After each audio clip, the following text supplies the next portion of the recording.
Pleasant morning. Thank you so much for joining us in the studios of ABS Television, ABS Radio, and welcome to our online audience. Time now for another post-Cabinet media briefing. Cabinet having met yesterday, and with us as usual on a Thursday morning to unpack the developments out of the Cabinet meeting the previous day, the Minister for Information, Honourable Melford Nicholas, and the Chief of Staff in the Prime Minister's Office, Ambassador Lionel Hurst. Just on a quick programming note for our radio audience and our online audience, normally at this time in terms of the morning, for a weekday, we have Sports Beat. It comes up right after the Cabinet briefing with Sheree Sargent and Akila Hillhouse, around about a little after 10 o'clock this morning. So tune in for that.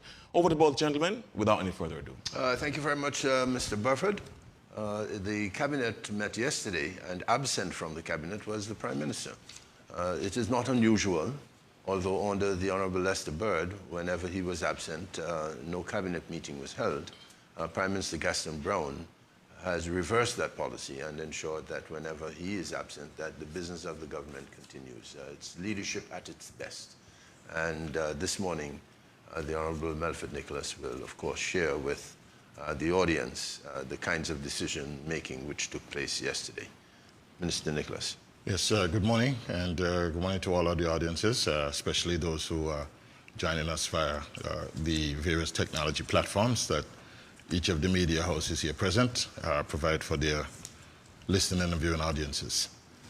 Yesterday's Cabinet meeting would have concerned itself with two major issues, well, let's say three major issues, and I will give at the start of this briefing just some headlights in terms of what would have transpired.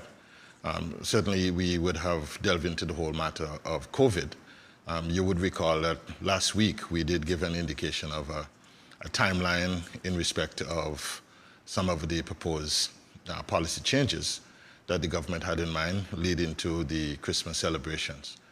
We would have had to review that timeline and some of those policy decisions in keeping with the increased challenges that is coming with the outbreak of the Omicron variant.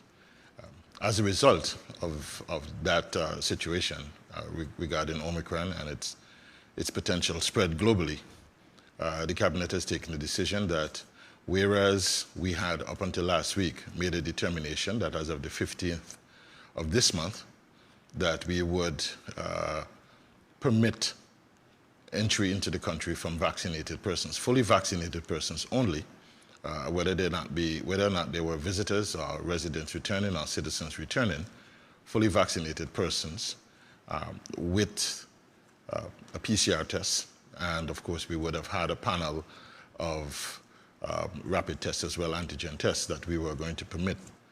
We have, in consideration of what I mentioned earlier, made a determination that as of the 8th of this month, we will permit only vaccinated persons with a PCR test not later than 4 days old. So we have removed, at this particular point in time, the ability for persons to come to Antigua with an antigen test.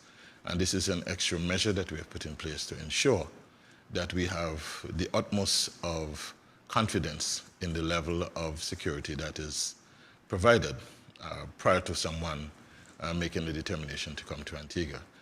There is a higher level of confidence that is associated with a PCR test over and above any of the available antigen tests.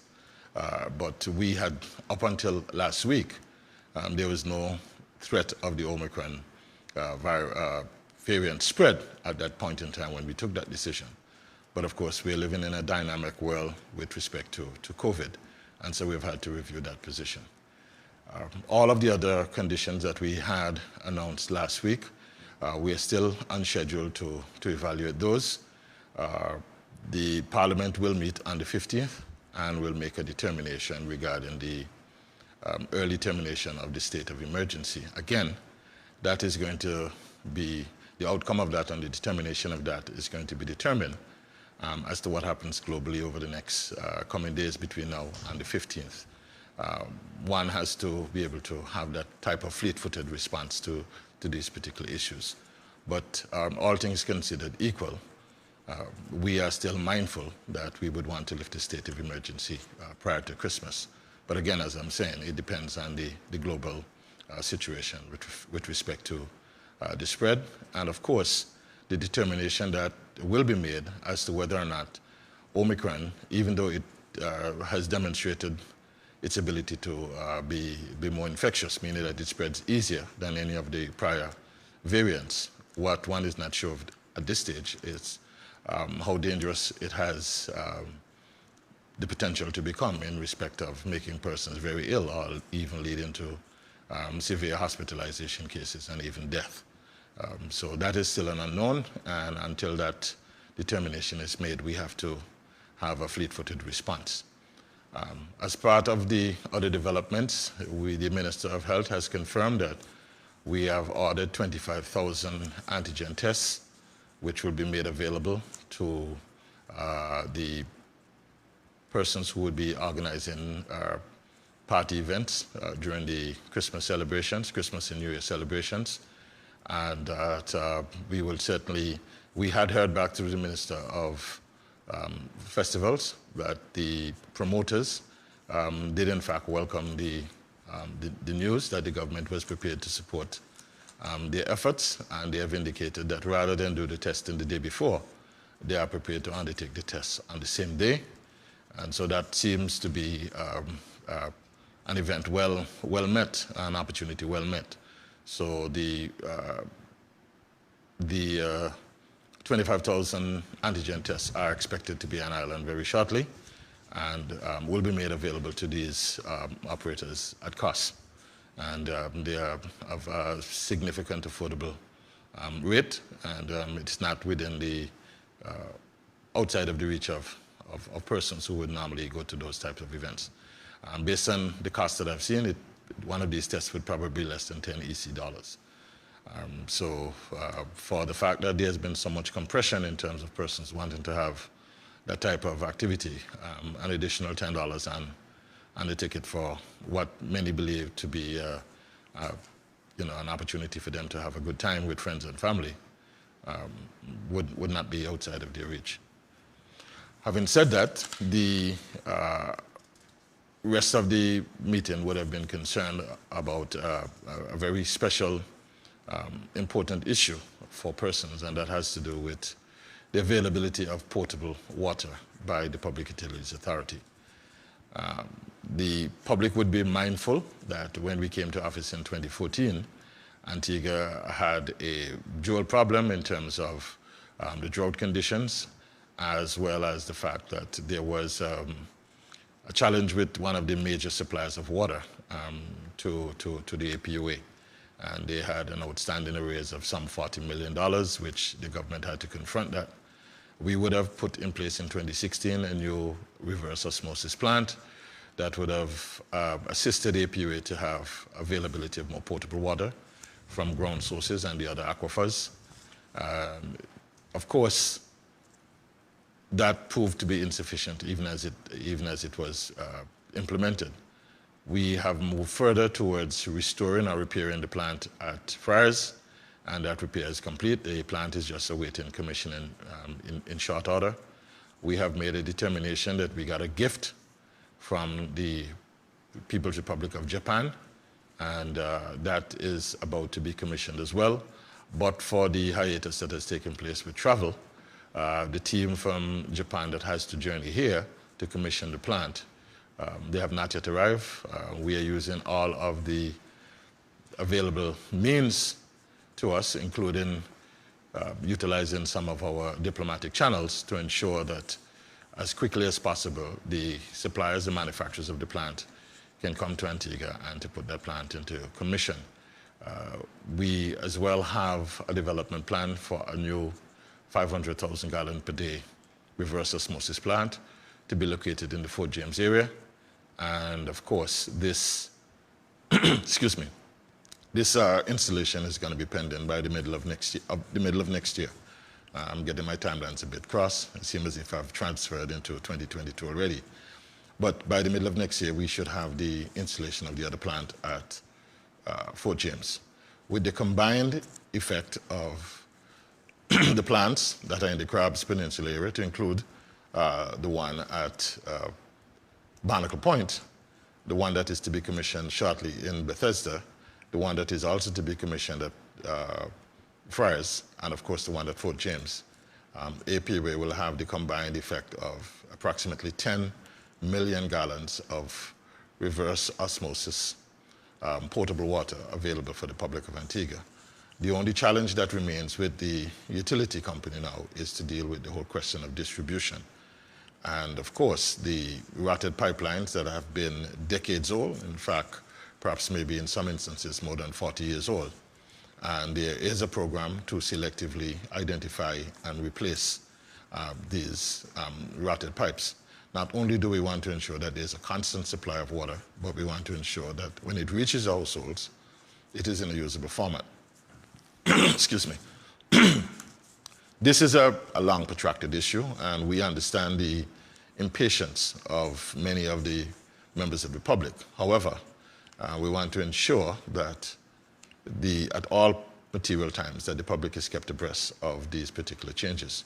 Back in 2016, with the aid of state media and of course with the aid of Mr. Burford, we would have developed certain programs to help the public to understand the progress that was being made with respect to the Barnacle Point development. I intend to impose that requirement on state media as well to assist the APUA in communicating as regularly as possible these developments. The government is mindful of its obligations. Water as a staple for life is a public good, and we want to ensure that everyone is supplied with an adequate supply of, in fact, on a 24/7, not just for residential consumers, but for businesses and for householders, everyone, to be able to ensure that this as a common requirement, a common resource requirement is available. So the development plans are there, the resources have been made available to APUA. The government would have, at a later stage last year, in the last quarter of last year, would have supported the APUA in being able to get financing from the Antigua Commercial Bank and a consortium of banks to the tune of approximately $170 million. They have drawn down most of that money to assist with their broadband rollout, which we did receive an update from the telephone manager yesterday. So we had the team of APUA on board. We have certainly insisted that the public be kept up to date with these developments, and we are doing everything within our control to ensure that any hurdles that still remain to be crossed, we will cross them to ensure that in the foreseeable future, in the near future, we will bring an end to the scourge of the disruption to the water supply, and of course to bring clean, potable water to every household and business in Antigua and Barbuda. The other matter that we would have looked at yesterday would have involved an important area of our society, and that has to do with the performing arts. One would recall that some 2 years ago, when the whole question of the demise of the Luke's cinema was touted, it was wrongfully determined by the opposition forces that the government was in fact moving to pull one of its members' chestnuts out of the fire. I'm speaking specifically of the member for St. John's Rural North, the Honorable Charles Max Fernandez, that his family had been owners and operators of the Luke Cinema Complex for a very long time, perhaps maybe since its inception. The fact remains that the business had landed in peril and that the bank was about to foreclose on that particular business.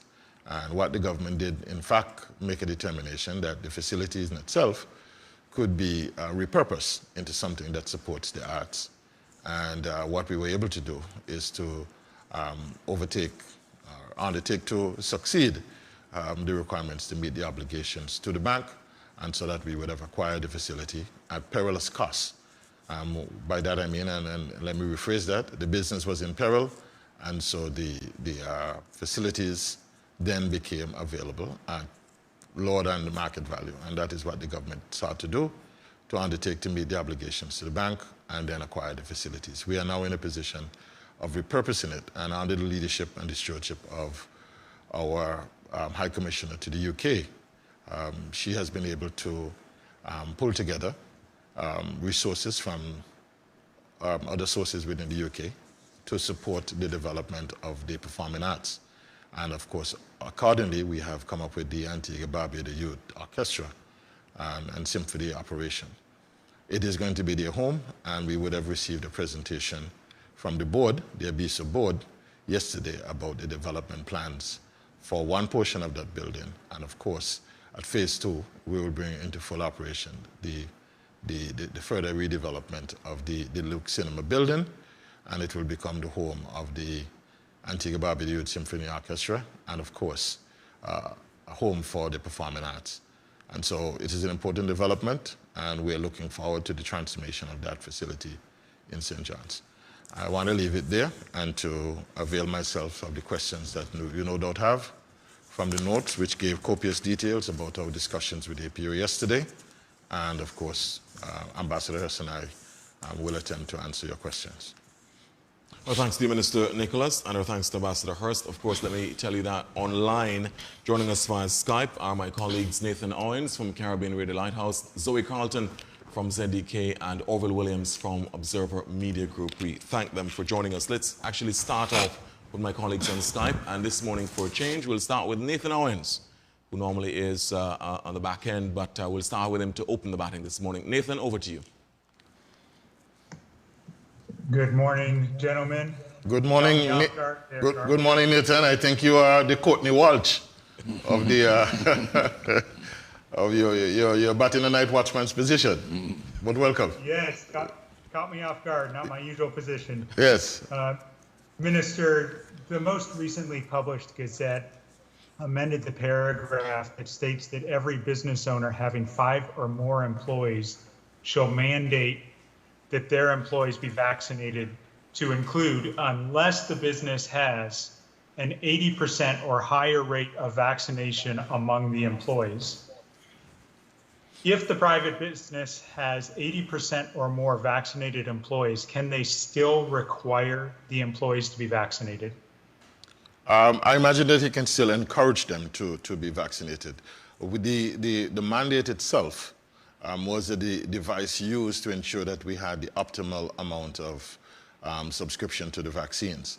And the restriction that were placed on persons who were unvaccinated did in fact have an impact in the private sector. So the question would be, it would not be, the mandates go as far as to ensure that we got to the 80%.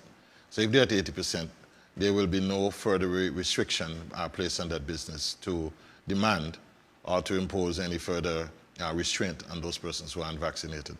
Which is to say, as of 1st of December, as of 2 days ago, if a business was already at the 80% criteria, then all that would be required were for the remaining unvaccinated persons to submit to a regime of testing every 2 weeks. So that requirement for testing for unvaccinated persons, even in an environment where the businesses or the public is already at the 80 percentile level, still continues, and it is still a requirement for them to be tested every 2 weeks, at their cost, of course. And is that a law, or is the government saying they have to be tested every 2 weeks, or that's the employer saying that in the private sector? The government is saying that. Okay. All right. One other question along those same lines. Can a private employer terminate employment based on vaccination status, regardless of the percentage of vaccinated in their employment? The requirement for that would be, I could see a condition that would lead to termination. And let's assume for a moment that an individual determines that they would not want to be vaccinated. And of course, the business is under the guidelines of the regulations, the public health advisory, that requires that the business ensure that there is compliance either in terms of vaccination or testing, and an employee makes a determination that they would not adhere to either of those requirements, or both of them. They will not be vaccinated and they will not be tested. I think in such circumstances that the employee would make a determination that they no longer want to be employed by the firm, because the firm has a legal obligation to adhere to the requirements of the public health advisory. So in those circumstances, I imagine, and we think that there is sufficient scope and latitude, that there will be no need for that type of determination. But that's the only situation I could think of offhand. Of course, there's a lot of gray area between black and white in these matters, but I think automatically that situation is what presents itself, as would be cause for just termination. But one would hope that good sense will prevail in all circumstances, and there will be no need for that. Thank you. One final question. Is the government satisfied that the protocols in relation to only vaccinated individuals visiting restaurants for dine-in are being followed? We have received a number of whistleblower information that there are several restaurants, not many, that are not making it a requirement for entry and for seating. And we have turned those information over to the Ministry of Health such that the necessary follow-up can be done. But by and large, yes, the regulations seem to be working accordingly. Thank you, Minister. And Garfield, thank you for the reminder to always be ready. There you go. Absolutely. Gird your loins. Let's go over now to Zoe Carlton, second in the batting order, coming at number 3. Over to you, Zoe. Good morning. Good morning, gentlemen. Good morning, Zoe. Now, I have a follow-up to and this is to do with religious grounds as well. Now, it says quite clearly in the notes that private sectors decide what rules govern their premises. So if they do not want to have an unvaccinated member of staff, it is within their remit to say, I do not want you to work here unless you're vaccinated. Is that the case, please? Yes, there is no obligation legally, and that's imposed on the business that they have to stop at 80%. They may make a determination that the safe environment that they wish to provide for the rest of their employees and for their patrons, that they may want to make a determination that this isn't our requirement for work. And these are matters that I'm sure will get tested in the courts on occasions, but businesses make these determinations, and the government is not intended to take over the operation of the business. What we are interested in seeing is that from a public standpoint, that the public health emergency that we are faced with, that there is a contribution made by each and every unit of society, and that includes businesses as well. Thank you, sir, because I know businesses have gone to a lot of trouble and expense to make sure their staff are vaccinated. Thank you very much for that. And a question that I've been asked to ask a couple of times is, on what grounds can people have religious exemption? And on what grounds do the Rastafarians, why are they allowed to have religious exemption? Well, yes, this matter came up in great detail yesterday when we were visited by a member of the cloth who had indicated publicly that he had some concerns that he wished to address in cabinet. And so we met with a member of Kingdom, I think it's Kingdom Ministries, yes. Kingdom Ministries ambassador, and the whole question as to what is the criteria. There had to be, prior to this whole COVID event, that there had to be some religious teaching or instruction with respect to issues like vaccinations and that type of medical procedure. We know, for example, that the Jehovah's Witnesses in particular have practiced for eons this whole idea that they are against issues like blood transfusions. That's an issue that has been well known to the Jehovah's Witness faith and their doctrine. And similarly, there have been issues in relation to natural treatments on behalf of, certainly in the Rastafari community. And that those conditions existed prior to the whole question of the mandates. And so the regulations, the religious exemption, does look to those type of conditions, and the religious organizations would be required to submit where in their doctrine that these types of changes or these types of procedures would have been precluded as a matter of their faith. And so it does shy away from the whole issue of personal religious beliefs that people have, and it has to be a matter of doctrine of the religious organization.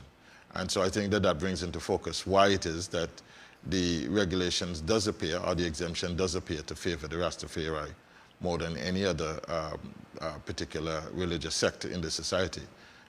And that was really what came out of the discussion with Bishop Brown yesterday and Kingdom Ministries. So, and again, a private sector, a private business, it is their discretion whether they accept this, is it? Well, we had published certain guidelines when we imposed these requirements on the public sector workers. And while we could not impose any of those guidelines on businesses, there were their guidelines. And if they made a determination that the guidelines were sound and they wanted to use that as a measure and as the basis for making their own determinations, we welcome that. Thank you very much, sir. One other question, I'm afraid it's still COVID-based.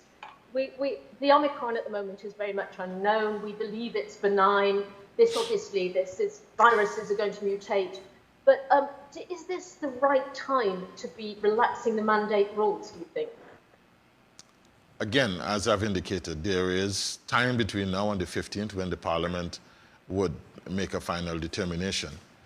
From a policy standpoint, we have indicated that we are satisfied that based on the security mechanisms that we have put in place for persons to enter Antigua, with respect to our travel advisories, what we would have done at Port Health at the points of entry, what we would have done in terms of all of the social distancing and the guidelines that we've put in place and the restrictions, the levels of vaccination that we have in the population, we are satisfied that we are going to have to live with COVID. We are not going to be able to live in an adjusted environment and continue to do harm to ourselves economically, and which will have social impacts and implications.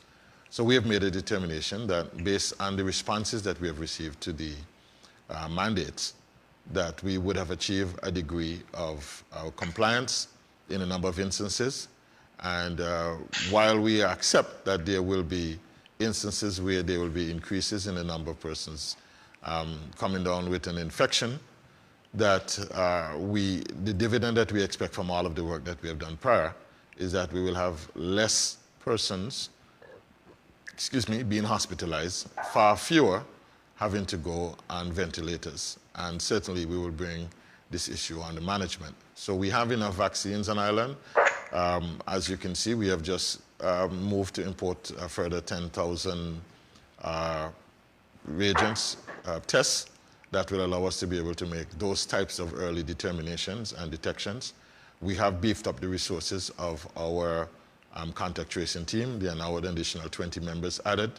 So all of the resources that would give us the opportunity to manage in this dynamic environment are in play.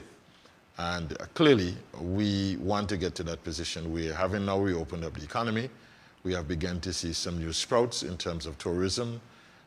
We are receiving some expression of interest, even friction, in the cruise tourism sector by taxi drivers and tour operators asking for their early reward for the services that they're providing. This is what we want.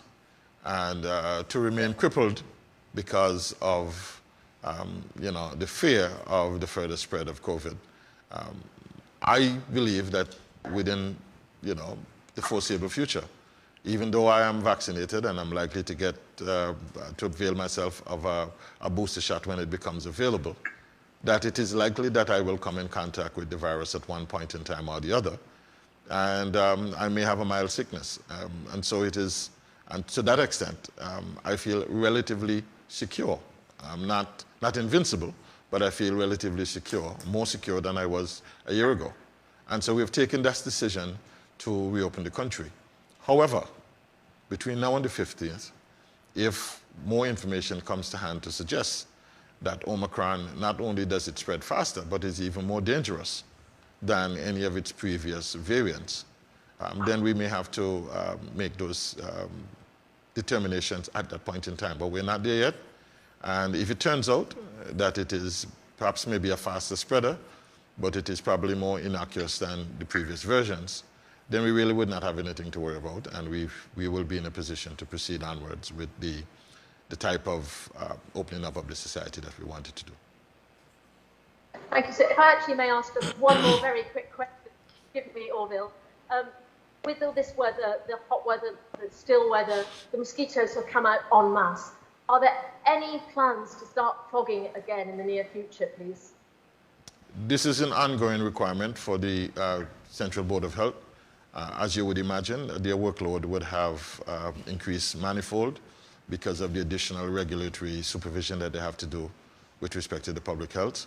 But I'm sure the Chief Health Inspector, she's very attentive to these matters, and I'm sure that she has heard your concern. Whether or not there will be an increased level of fogging, I think what can happen sometimes is members of society, members of the community with a community spirit can assist this as well to ensure that there are no unnecessary situations where water gathers in utensils, and that creates an environment for the mosquito larvae to populate and to spread. But certainly it is an ongoing requirement for the Central Board of Health, and whether or not she's listening or not, I will be prepared to give her some feedback from this morning's proceedings and indicate that it has come up. Clearly this is a matter that's of immediate interest to me as well, because there is a water system that courses through my constituency, and it is covered with, in many occasions, there are lots of ponds within that drainage system with vegetation that creates an environment for the spread of mosquito and mosquito-borne illnesses as well. So it's an appropriate call, and I will certainly avail myself of the opportunity to notify Ms. Sharon Martin. Thank you, sir. Thank you, Orville and Garfield. Appreciate it. Thanks as well to you, Zoe Carlton from ZDK. Let's go over now finally to Orville Williams at Observer Media Group. Good morning, Orville. Your questions, please. Good morning, Garfield. Thank you. Morning, Minister. Morning, Ambassador. Good morning, Orville. My first question this morning is on the threat of the new Omicron variant. The government has repeatedly insisted that the Public Health Act gives it the power to sufficiently protect the population by putting the necessary measures in place, against COVID-19. So, despite the threat of this new variant, could the planned lifting of the state of emergency not go ahead, without being altered, but the Public Health Act being used to protect the population from the Omicron, if necessary? Yes, it's a good question. And let me be clear again. The removal of the state of emergency, the immediate impact of the removal of the state of emergency would bring an end to the curfew conditions. And when both those regulations, the state of emergency, which again first came into being by an order from the Governor General, the declaration from the Governor General, followed within a 7-day period by the Act of Parliament and the subsequent renewal of the state of emergency.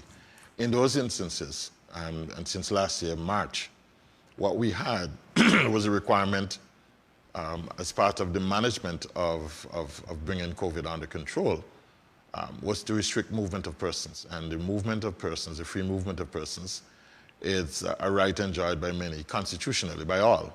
It's a constitutional right, freedom of movement. And so in order for us to curtail movement, we had to have that particular caveat of the implementation of a state of emergency. Where we are today with respect to, and of course that was complemented by some of the other public health measures. It's a nuance that was misunderstood, either it was misunderstood or it was deliberately misconstrued by our opposition in Parliament to indicate that it was an unnecessary act and it was an unnecessary restriction of freedom. Clearly, they did not have the vision or the wisdom to understand that it was all of those measures that we had to use to manage COVID. I believe in the earlier part of this summer when we had the numbers shoot up to near 1,000, beyond 1,000 persons, I was asked on this panel whether or not the restriction and the COVID moving the COVID numbers back down to 8 p.m. in the evening, whether or not those were effective. And excuse me, I had indicated that on all previous occasions when we have used the slowing down of persons and the restriction of movement, it had actually, in fact, helped. Where we are today with at least 60% of the population being fully vaccinated, and all of the measures that we have known and the continued restrictions that we have put in place under the Public Health Act, we are satisfied that the Public Health Act, with the restrictions that it allows us to continue to put in place, we can manage the outcome that we want without necessarily having to restrict persons. However, and I did point out, if circumstances would change in the new year, the government still has the option of seeking to cause the Governor General in the first instance, and then beyond that, the Parliament, to reinstitute a state of emergency if the situation gets out of hand. But we don't think that we're going to be in that position. We believe that we have sufficient good sense in the society to know what we need to do. And if we continue to make it a requirement that we wear masks publicly, especially when we're in social gatherings, especially in enclosed environments, and we continue to do all of those other measures, it almost become a regular state of affairs that you're entering a business and you have to do the sanitary checks. Businesses have been good, so even though sometimes people nonchalantly go past the checks, there is a security officer to bring you back to bear. I've seen it happen at the supermarkets and other places of business. If we continue to do those, and the availability of vaccines in the population, and the availability of testing, and particularly that we're going to make them so much more affordable, if we continue to do those, and the fact that the Ministry of Health contact tracing team has been fortified in the way that it has, we are satisfied that we have done well in terms of management. And on this occasion, let me just speak to an issue that I know may come up, or the whole question of the vaccine cards. By far and away, Antigua is way out in front in terms of utilizing the vaccine IDs as a measure of controlling the spread of COVID. It's the only card that I possibly know, perhaps maybe Trinidad is in tow, that has the ability to give anyone who would require the opportunity to inspect the vaccination status of a person who carries one of these cards. The QR code allows for automatic electronic verification of the status of the card bearer. And it has been acclaimed everywhere that Antiguans and citizens of residents have traveled, from as far away as Dubai and other parts of Europe, where persons who have traveled with it have produced it to indicate their vaccination status. It has been heralded. And so we have done many, many things by and of ourselves to have made the management of COVID something that we feel confident that if we continue to pay attention, that we should be able to manage the outcomes. But the caution here is that if over the next week and a half, the conditions that will prevail upon us and that will prevail upon the global environment, that Omicron does prove to be dangerously harmful, then we may have to revert to some other stringent measures to be able to manage the outcomes that we desire. But at this stage, we believe that we have COVID under sufficient management, that we can relax the curfew conditions and remove the state of emergency. Thank you, Minister. My next question is on the return of the government employees to work, and specifically the cap on testing at 100 employees per day. I know that the stance of the government is encouraging vaccinations and not trying to appease those who are anti-vax or not supporting the wider effort toward herd immunity and widespread vaccinations. But can that 100 per day capacity not just be increased to avoid any displacement, considering the financial hardship that people have been facing for the better part of 20 months? I think it becomes a scheduling issue rather than one that is going to impose hardships. It will mean if we can only manfully do 100 per day, it would mean that perhaps maybe there have to be, if the numbers in the public service are beyond a manageable amount on a particular day, it will mean that instead of going on a Monday, you will probably go on a Tuesday or a Wednesday. I don't think it's designed that it's going to create any particular financial hardship. It's more a question of scheduling.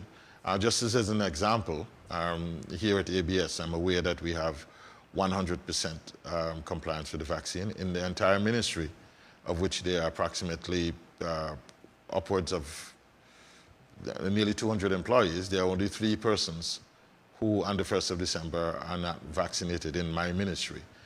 So the numbers are manageable in a number of instances. In some ministries, it's a little different. But those persons are going to be given the opportunity to have scheduled days when they can do their tests on a 2-weekly cycle. So it is not designed for hardship. It is designed that it has to be based on the reality of the resources that are available at the clinics to be able to administer these tests. And don't forget that public servants have the option of getting these tests free of cost until the end of the year. In the new year, there will be a nominal charge. There is likely to be a nominal charge associated with these tests going forward. Right, so, Minister, the reason I asked is the note specifically says, or say rather, that the workers cannot go back until they're tested. So my question, I assume that they would not be paid for the days that they might miss by not being tested. So that's why I asked that. Well, I mean, if you think of it, for 1st of December, if they had that gone out to receive the test, yes, they would not be required to come out to work. And clearly, that absence will be caused by themselves. These regulations were published weeks ago. And so if you do not have the test to show up to work on the 1st of December or the 2nd or the 3rd of December, that's on you. But that will only be in the first one-off instance. But subsequent to that, and you do come out to work, you would be aware that every 2 weeks you'll be required to do it. So I don't see that being something that creates hardship. It's a question of understanding the schedule and the obligation that each person has to get tested. Right, so I have another question on the Omicron variant. Can you say whether the health ministry has the capacity now to test for that variant? And if not, are there concerns about the how the strain that will likely befall CARFA to support the rest of the region might impact Antigua and Barbuda? The Ministry of Health had asked for some resources early this year for them to be able to do some genetic sequencing. I'm not sure that we have completed that cycle. But to the extent that they are unable to make that determination to do their genetic sequencing to be able to determine whether or not our samples as retrieved from persons who come forward to be tested, whether or not we can do it ourselves or we're going to have to rely on the services of CARFA. CARFA has been a good supporting and enabling partner in our fight against COVID. So we will avail ourselves of the resources of CARFA, or perhaps maybe any other country in CARICOM who has that ability. And I think when we made a determination that we had upwards of 50% of the samples, 60% of the samples that were of the Delta variant, it was through the instrumentality of CARFA that we got that help. And I believe Dr. Simon would have indicated that as we were sending them samples, based on the discovery that he made, belatedly, of course, but not through any fault of his own, that CARFA was able to help us with the determination that the Delta variant was in fact present in Antigua. The same would apply with Omicron, and clearly we have our eyes peeled back for these type of eventualities. It was only yesterday that I think the United States made a determination that their tests have revealed that there was at least one person in California who had the Omicron, and these things are going to sometimes come as delayed information, but we have the support and the assistance of CARFA in these matters.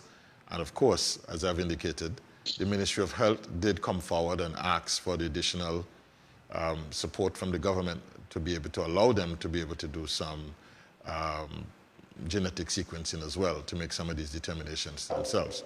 I'm not aware of how far that development has gone, but it's certainly the intention of the Ministry of Health and certainly the laboratory at the Mount St. John Medical Center. Celeste Bird Mount St. John Medical Center, sorry. All right, thank you very much, Minister. You're welcome. All right, thank you so much as well, Orville. Orville there with Observer Media Group. Minister, a few quick questions for me. Let's remind our audiences, especially on radio and online platforms, as we indicated at the start of the program, that normally Sports Beat comes up between 9 and 10 o'clock. It will follow immediately these proceedings this morning on ABS Radio and our Facebook Live platform. Minister, will booster shots, the CMO and the Minister for Health indicated that booster shots will be rolled out starting this week. starting with frontline health workers. Will booster shots generally be used to determine or to be factored into the equation for full vaccination? Will you need that to be classified as being fully vaccinated? At this stage, no. A fully vaccinated person would have completed in the initial phase a full dosage of any one of the vaccines that we have available. And there is only one vaccine, the Johnson & Johnson, that would qualify you as being fully vaccinated with a single dose. But once you have completed dual doses of any one of the other vaccines, then you're considered fully vaccinated. The good thing about the cards that we are carrying, once you get a booster shot and it is uploaded into the medical record, once the card is scanned, without having to go back and get the card reprinted, even though it will show that you're fully vaccinated with 2 doses, in the profile that will be available upon inspection, it will show when, in fact, you have received a booster. So the record, the medical record that will be available from an inspection of the card will indicate that you have not only dual doses of one of the other vaccines, but you also have a booster shot as well. But it is not going to be a requirement for determination of your full vaccination status. Okay, well, thanks for that, Minister, on that. In terms of the vaccination card backlog, has that been fully cleared now? It has been cleared. The manager would have reported to me the day before yesterday, and I would have reported to Cabinet that there were less than 500 cards now to be collected. When I first reported it to the media, and I indicated that it was approximately 2,500 cards, obviously I did not have a full count, and the number had in fact exceeded 3,500 cards. They have since been able to contact most of the persons, and they have been able to deplete that backlog by upwards of 500 per day. I believe when the manager and I spoke last evening, that there are less than 200 cards away now from clearing all of the backlogs, and they are back on full production cycles. So I would expect that the cards are going to be an issue that is going to be freer. I also have indicated to the Cabinet that I would expect both the manager and the IT personnel from the Celeste Bird Medical Center to have an engagement with the press to notify that the process changes that are available. Clearly, there are 2 streams: persons who are not technology savvy and cannot apply for the cards online through the email process, as well as there are persons who, as I say, would prefer to go in person. So there are 2 streams, and we're going to ask state media to assist us as well in presenting the information of how either can be done. We have added an additional email to allow persons to be able to put out a trace for their card. So if they have applied for it and they have not heard back from the card center in a appreciable time, then they can send a further query into the trace cards. And that will be able to allow the teams to be able to trace and identify the card and to complete the cycle as quickly as possible. I'm looking forward to the process improvement. I've indicated to the team that they have a long way to go. There are over 22,000 cards that are in the hands of persons now. We've come a long way since we doubled the capacity. So more than 22,000 persons. I imagine by the end of next week we'll be closer to 30,000 persons who would have the cards. But given that we're looking at a hilltop of about 65,000 persons in the next coming weeks, we are only halfway through the process.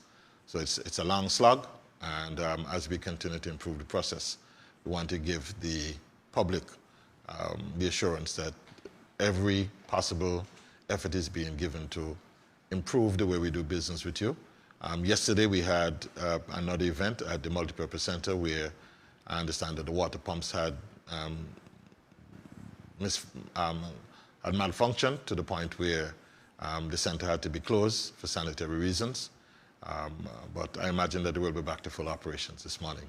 But that apart, everything is on course to ensure that the cards are going to be available on demand going forward, certainly into the new week. Okay, thanks for that update, Minister. Just a quick follow-up on that. A viewer who is away, who is outside of this country, indicated that she had applied for the Vax card by sending an email with all the required documentation. She did that about 3 weeks now, not even a reply to say the info was received and it's been worked on. And she's asking, who do I call or which department is responsible so I can do a follow-up? Just ask the person to leave some contact information, and I will certainly give her the contact information after the fact so that they can do the necessary trace for her. Okay, thanks for that, Minister. Very quick final question on this, and this is from another viewer who wrote to the question through our colleague Shelton Daniel. What document is required for a Rastafarian who wishes to travel abroad to return home? Is there anything in place for private sector or self-employed exempted Rastafari? Well, let me first of all say that in order for a person to travel, the governing requirement, regulation is going to be imposed upon them by the country that they wish to visit. So if, for example, there is a requirement to get into the UK, that there is a requirement to enter the UK, those requirements are not determined by any of the regulations that we make. So persons who are unvaccinated, who are Rastafari for any other reason, have determined that they do not want to be vaccinated, then they themselves have restricted their own movement by virtue of the fact that almost universally countries require persons to be vaccinated. So that's the advice that I would have to give. If there really has to be travel, save and accept the receiving country is prepared to accept for medical emergencies or that like exemptions, then of course the persons are going to be restricted based on those exigencies in those countries, but we're not the ones to make those determinations. So to the Rastafari brethren, our sistren, if you are not vaccinated and you want to travel for a country that requires vaccination prior to entry, there's nothing that we can do about it. You will not be able to attend to that country. Okay, all right. This is final, but any update on minutes on LEAT in terms of whether or not the workers, the representatives of the workers, the unions, have accepted the government's offer of a 50% compassionate offer? Given the PM was central to that discussion, we did not have any further discussion of that at Cabinet yesterday in his absence, but to the best of my knowledge, it's the status quo had remained. The government is fairly locked in its position that we have made a goodwill gesture, and there are some questions that have come out in relation to the issues of if the land issue becomes an issue for persons outside of Antigua who may want to access that benefit, whether or not we will consider waiving some of the other license requirements for ownership of land in Antigua, etc. Those are matters that will come out in the wash, and the goodwill of the government transposes itself on all of the offers that have been made. So whether it's in the form of cash, bond, or the land, the intention is not to impose any further hardship. What we want to do is to be able to get those persons' lives readjusted, and of course to get LEAT back into a position where it can resume the services, the necessary services to the region, as it has done so well over the last decades, the last several decades. Thanks for that update, Minister. Back over to yourself and Ambassador Hurst to wrap things up this morning. Thank you very much, Mr. Buffett. There was one item which I attempted to add this morning, and I was certain had been included, but I noticed that in the printed version before me that it is excluded, and that is a plea by Minister Darrell Matthew, the minister responsible for sports, to have a sum of money allocated by Cabinet to assist Mr. Aldo McCoy, who is sports administrator and who has been terribly ill. And so the Cabinet took into account the role which he has played in sports and other kinds of social indicators, and the Cabinet has outstretched its arm to provide him with a certain assistance. And I think Minister Matthew will communicate that assistance directly to him, but I wanted it to be known that it ought to have been included in our Cabinet notes, our Cabinet report this morning. Let me also add something that is not in the Cabinet, and that was not a discussion, but today's HIV/AIDS Day and International HIV/AIDS Day, and yesterday, and I know that the HIV Secretariat here wants everyone to know his or her status, especially those of us who may have relations with others. So let me encourage your listeners, your viewers, and so on, to go check their status. It's a very important act. I too will be doing that. All right. With that having been said, we know that the minister always has the last word. So, Minister Nicholas, back over to you. Sure. And I would just want to as well point out, I did not do it at the start of the discussion, but there are notes available to you to indicate that the Minister of Health as well did give an indication that there are some common developments with respect to the public health services, to include the development and rollout of the cardiac center. We are in discussion with a very important global partner to assist us in developing the cardiac center, and that will complement the renal center as well. And so we'll be able to improve the complement of health services at a tertiary level here in Antigua and Barbuda. And this, of course, comes as well with the promise that in not too distant future, we will have full health insurance scheme for everyone to ensure that almost a full panel of health services will be available to the citizens and residents of Antigua through the public health facilities. So these are some important developments, and I'm sure at the appropriate time, the Minister of Health will come to the public, as he's wont to do, and to give a full disclosure of these developments. But there are some notes that teases you in that respect to be able to avail yourselves of these developments when, in fact, they do occur. I want to take this opportunity as well to thank you all for being here with us again this morning, and we look forward to our continued engagement with you in the weeks and months ahead. I'd just like to as well indicate that this morning we had a late start, and I'd like to apologize for the late start. And I know that it was keenly anticipated by many members of the public, many of whom would have messaged me on the phone to ask what of the press briefing this morning. So there was a delay this morning, and we'd want to apologize for that. But thank you all for being with us, and look forward to being with you next week. Excellent. Thank you so much as well, Minister Nicholas. Minister Nicholas is Minister for Information, Broadcasting, Telecommunications and Information Technology, and Ambassador Lionel Hurst is the Chief of Staff in the Prime Minister's office. We thank our colleagues who joined us on Skype this morning. Nathan Owens from Caribbean Radio Lighthouse, who was still a little shocked that he opened the batting this morning. Zoe Carlton, who came in at number 3, and Orville Williams from Observer Media, who came in as the number 11 batsman today. We really appreciate your company. Of course, joining us on radio and our online platforms now will be Cherie Sargent and Akila Hillhouse with Sports Beat. Look out for that. Please do join and participate in that newest and most exciting program on ABS. Until then, good morning.